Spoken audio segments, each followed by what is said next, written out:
Okay, so a quick disclaimer right out of the gate. History is way weirder, much darker, and honestly a lot pettier than you probably think. Welcome to this extremely fast-paced explainer of human history's most absurd, terrifying, and frankly hilarious moments. Buckle up, because we are going to sprint through the chaotic timeline of humanity, and you're going to realize pretty quickly that, well, we haven't changed nearly as much as we like to think we have.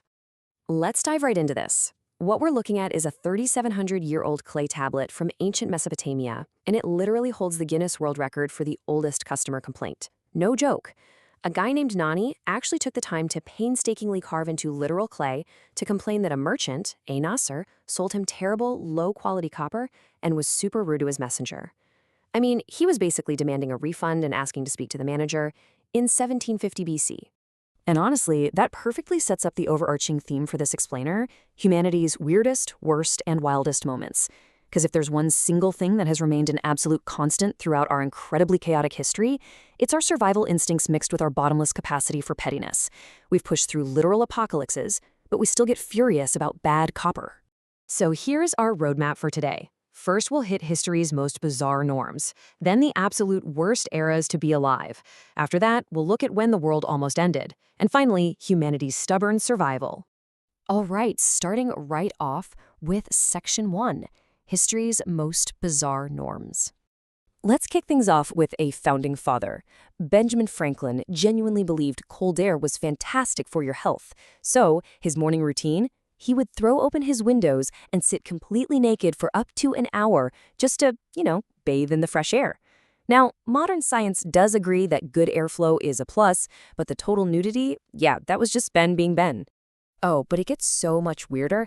Back in medieval Europe, animals were treated as moral actors, like they were actually dragged into court just like people. Pigs were literally hanged for murder. Rats were excommunicated by the church for spreading the plague. And my absolute favorite, get this, in a 1510 trial, for rats that ate up a barley field, the rat's defense lawyer argued his clients couldn't make it to court because they were understandably terrified of the local cats and dogs. And the judge actually agreed and postponed the trial. Bizarrely universal justice, right? Speaking of animals totally outsmarting us, let's talk about 1932, when Australia actually declared war on crop-destroying emus. Picture this. You've got the actual Australian military, armed to the teeth with machine guns, going up against flightless birds.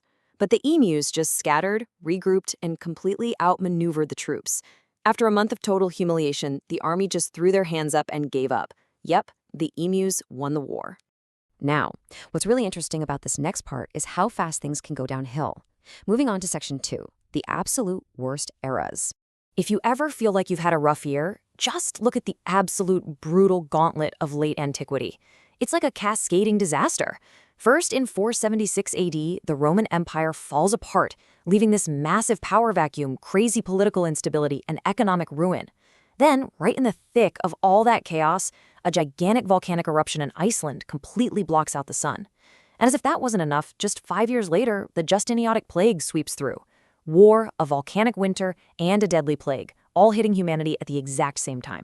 Let's zoom in on that volcanic eruption in 536 AD for a second. Global temperatures tanked by a massive 2.5 degrees Celsius in a single year. That triggered 18 straight months of dark skies.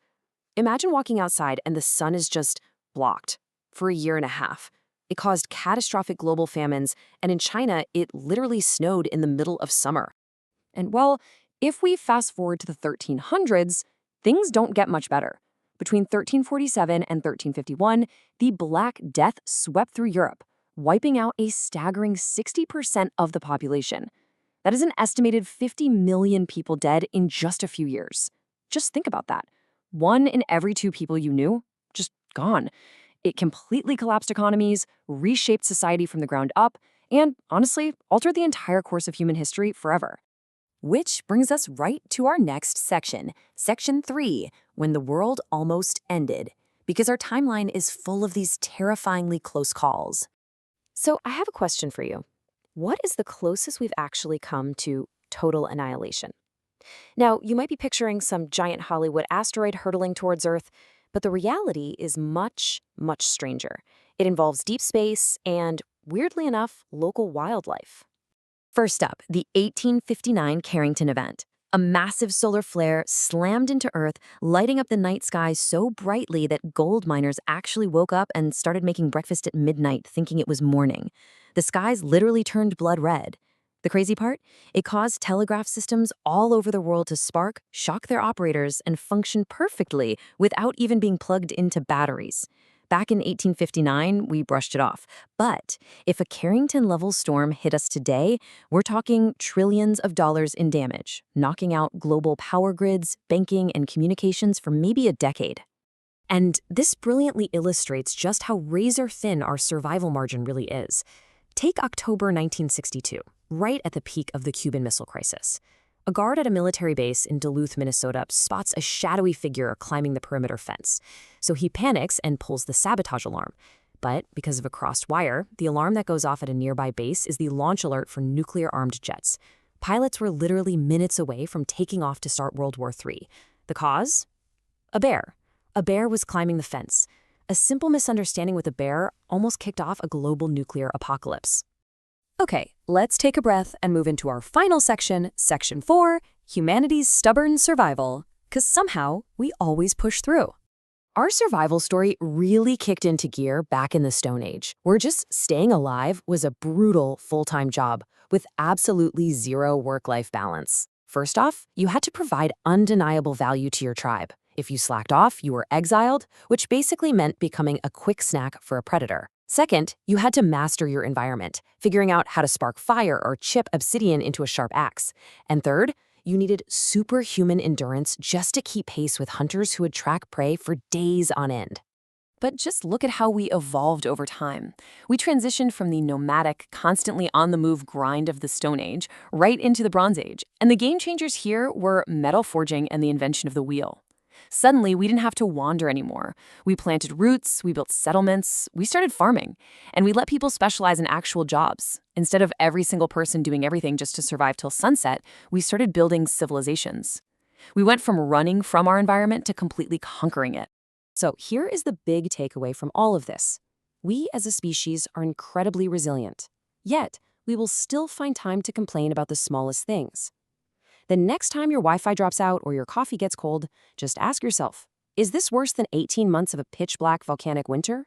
Is it worse than a bear almost triggering a nuclear apocalypse? Or is it worse than Nasir selling you garbage copper way back in 1750 BC? Probably not. But it really does make you wonder, if we barely scrape through our past, what other bizarre, chaotic near misses are hiding in the historical record that we haven't even talked about today? Anyway, thanks so much for joining me for this explainer. Stay curious and go dig into those archives.